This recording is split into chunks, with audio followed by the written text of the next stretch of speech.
Welcome, Traceable Designers. Today we're making the beautiful wildflower center panel. This panel is hung using side panels. You can use wildflower side panels, or you can make swag side panels using the swag design form from your kit.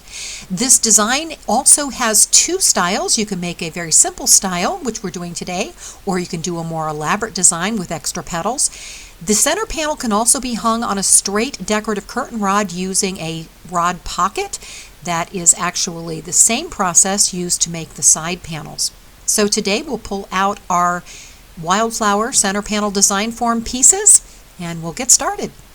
The wildflower design form is used to make both center panels and side panels. You can also make this single panel with the rod hanging pocket.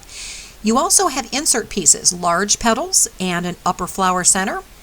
When making the elaborate flower style, you will use the smaller petals along the upper section, and you also have a choice of a spray style flower center.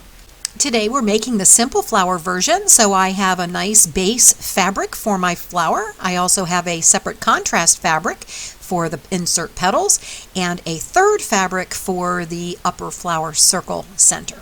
Since we are making the Cornice-Style flower design, you will be using Velcro on the center panel, and you will need to choose your side panels. You have two choices. You can use the swag style design form in your Traceable Designer kit to make swag side panels, or you can use the flower design form to make flower side panels, and in that case you would just use the rod section on the top of the design form to make the rod pocket.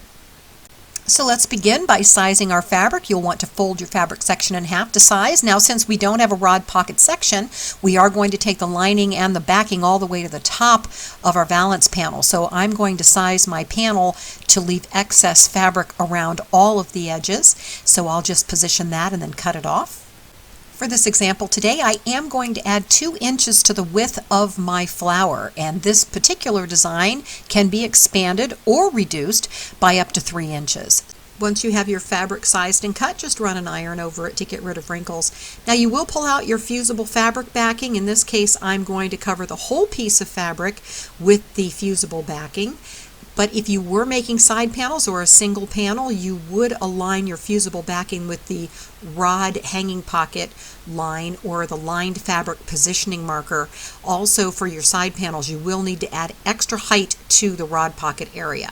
So in this case, we're just going to go ahead and cut our fusible backing to fit inside of the entire panel. We want to make sure it doesn't overlap over onto the ironing board. So just cut the section off so that that fits. And then using a dry iron with no steam, start in the center of your panel and just fuse your backing to the back of your panel. Take your time using a sweeping motion from the center out so that you fully secure the backing to your fabric.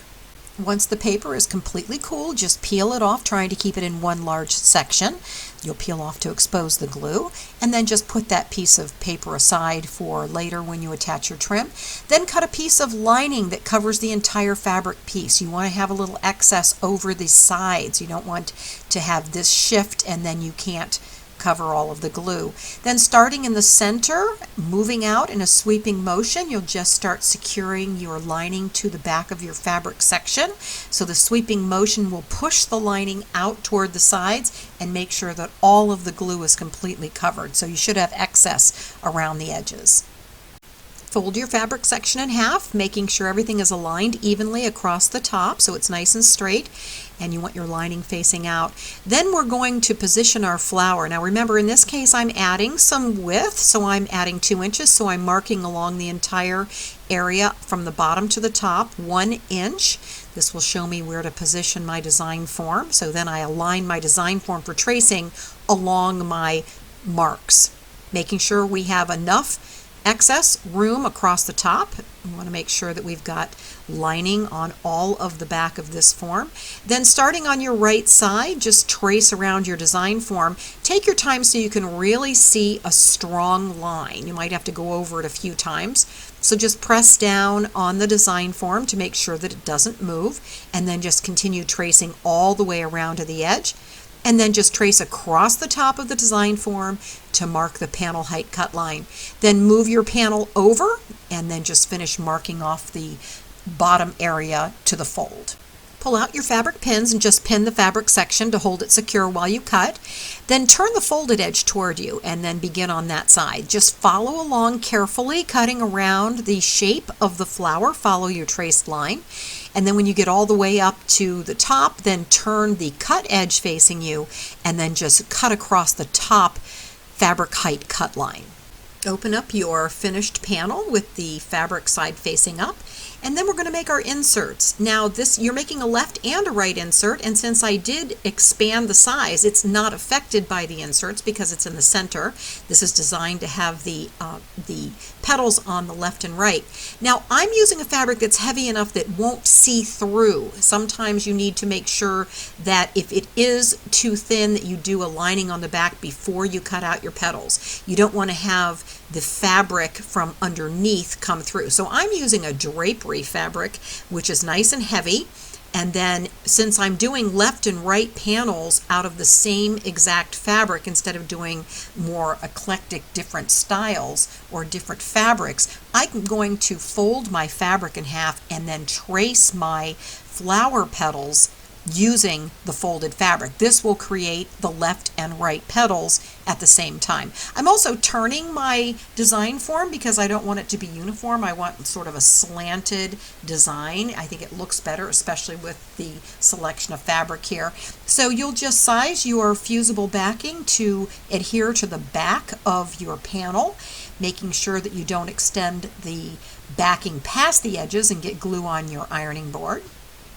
Now again, if I were tracing them separately, left and right, I would just reverse the design form to do the different sides. So follow the instructions on your design form for that. But in this case, I'm folding my fabric section in half, angling my piece, and then I'm just going to trace around my petal design form, and this will create both my left and right petals at the same time. Then just follow the trace line to cut out your two petals. Make sure you press down to hold it in place from shifting, and then you'll create both your left and right petals. Make sure to position them properly. You should have the straighter side on the right and left and the curved side underneath.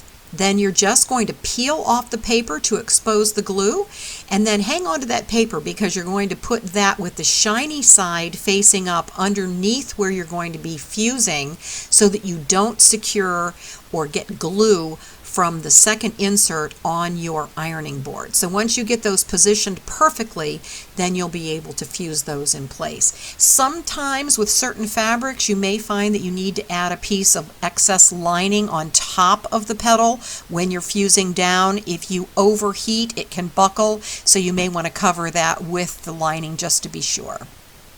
Follow the same process for fusing both of the petals. Do not overheat, and do keep the iron moving while you are securing the petals so that you don't have burn marks. For your upper circle area for the flower center, again, you'll just size your fabric and you'll use the folded edge for this. Attach your fusible backing, make sure any print is aligned evenly, and then just trace around your upper insert, and then you're just going to again follow the trace line to cut out your flower center insert piece.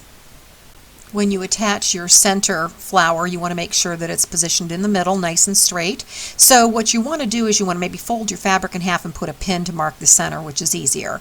Then when you secure your upper section, you want to measure to make sure it's centered properly. Again, put your paper behind so that when you fuse down, it doesn't get onto your ironing board. And if the fabric is thin, you can always make a second layer to avoid show through. Okay, now let's move on to our trim. I'm using a 3/8 inch GIMP trim for my edges. I'm also going to use a nice delicate cording on the center around the petals, and then another 3/8 inch GIMP trim across the top. So when you're doing the insert pieces for the cording to mark off the shape of the petals, you want to use a glue gun or some kind of tubed glue, anything except heat. So you'll just follow along the shape of the petals, and then using the cording nice and delicate, you can just roll that right in place to form around the outside of the petals. This helps tremendously in the overall design. You want to do the cording first and then snip it off on the top and the bottom before you move on to any other trim. I then would recommend doing the upper section around the circle for the second piece so that you can cover those edges. And then the last part, you will use the iron-on method for the edge trim around the outer flower. So just measure off your trim, making sure you have plenty of excess. You don't want to run short once you've cut your GIMP trim.